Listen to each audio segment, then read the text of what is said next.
Cosas de fe, basado en una experiencia anónima. Contaba mi abuela que a su vez le contaba la suya que durante la Revolución Mexicana sus papás tenían muy poco. Les tocaba ganarse la vida vendiendo cacharros y chácharas de un pueblo a otro. Iban con una carreta jalada por un caballo o una mula tal vez. Eso nunca me lo especificó. Lo que sí es cierto es que gracias a eso y a su perseverancia pudieron hacerse de un mejor medio de transporte. Incluso compraron un terreno donde fincaron su casa. Somos y hemos vivido siempre en Guadalajara. También un rasgo que es propio de mi familia es que han sido sumamente creyentes. Hasta donde las ramas del árbol genealógico nos alcanzan, se puede comprobar sus creencias en la fe católica. Esta fe los mantuvo de pie en sus momentos más complicados. Y gracias a ella es que ahora vivimos con las comodidades que tenemos, que también son fruto del esfuerzo que los abuelos de mi abuela hicieron por salir adelante. Su creencia es algo que no les viene así nada más. Hay varias historias en mi familia que comprueban que lo sagrado tiene varias maneras de manifestarse. Por ejemplo, una de estas historias me sucedió a mí.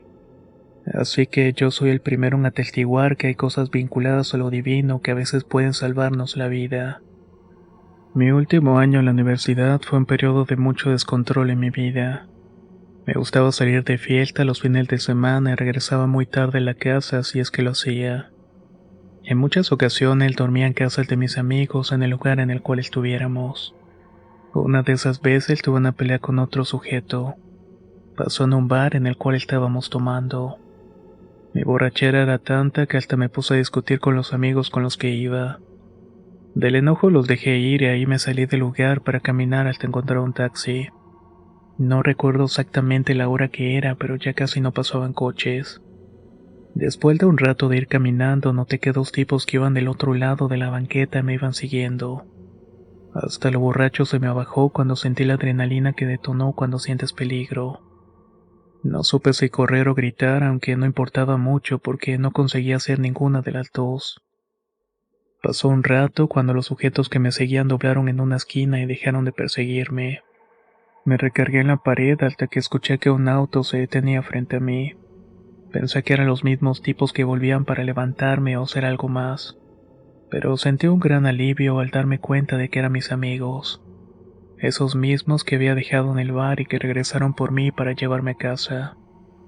Vi que se asomaban por la ventanilla del auto hacia un lado y hacia el otro. Cuando me subí me contaron que vieron a los tipos que me iban persiguiendo, que venían lejos todavía, pero que se alcanzaban a verlos a ellos, a mí.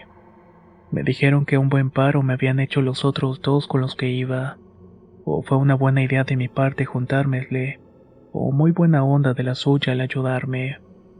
Me preguntaron dónde se habían quedado para darles un aventón y llevarlos a su casa. Pregunté de quiénes estaban hablando porque yo nunca estuve con nadie. Podría estar algo borracho, pero no lo suficiente como para no darme cuenta de que alguien más venía conmigo. Ellos me aseguraron que hubo un momento poco antes de que los hombres que me perseguían me dieran alcance, que otro par de personas aparecieron para acercarse a mí y acompañarme. Después de ver eso, los tipos se fueron y me dejaron en paz, pero después no supieron a dónde se fueron los otros, pero parecía que se habían acercado a mí como si me conocieran del todo. Yo no recuerdo ver a nadie esa vez, pero ellos aseguran lo contrario, y que la presencia de esas personas fue lo que realmente me salvó. Entre mi familia se cree que gracias a las oraciones de mi abuela, cuando uno de nosotros se encuentra en peligro, aparecen estos seres que solo otras personas pueden ver. Entre ellos los que quieren hacernos daños y que impiden que algo nos pase y nos protegen. Son como si fueran una especie de ángeles. Así como esta anécdota y otras que según cuenta pasaron a otros miembros de mi familia, en las que recibieron ayuda de forma inexplicable en el momento donde más lo necesitaban. Otra historia que también me gustaría compartir no me pasó a mí, tampoco a ningún otro miembro de la familia que yo haya conocido directamente, pero dice mi abuela que ella la escuchó de su madre que le ocurrió cuando se dedicaba a comerciar con productos que venían de la parte sur de México. Ella contaba que en una ocasión que pasaba por Puebla, sus padres encontraron unos mercaderes que venían de Oaxaca. Mis bisabuelos fueron muy dados a comprar y coleccionar antigüedades, especialmente objetos religiosos. Estas personas que encontraron habían adquirido algunas piezas de estos pueblos que les habían dado a cambio de otras cosas como pieles, mantas o maíz. Entre ellas venía una figura pequeña, tal vez de unos 10 o 15 centímetros, la cual representaba a un niño Jesús bendiciendo, muy parecido a los que visten en el Día de la Candelaria y que se ponen en los nacimientos de Navidad, solamente que este se veía mucho más antiguo, probablemente ya tendría más de 100 años o más de 150 años. Los papás de mi abuela preguntaron de dónde lo habían conseguido, ya que les pareció muy raro que un pueblo vendiera o comerciara con una figura religiosa.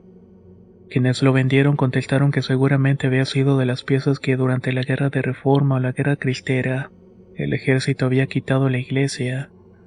Seguramente de ahí había pasado de mano en mano hasta llegar a ellos. Mis bisabuelos, que habían heredado la devoción de sus padres, no dudaron en comprarlo. Se lo quedaron con ellos y además le aseguraron que era una figura muy milagrosa. Así fue un motivo más para no perder la oportunidad de quedarse con la figura.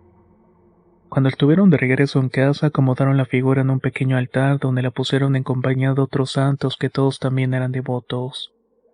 Todo marchaba muy bien y le rezaban al niño con mucho fervor, así como lo hacían con el resto de las figuras. Hasta que una noche, después de regresar de otro viaje que habían hecho para conseguir mercancías, se acostaron a dormir.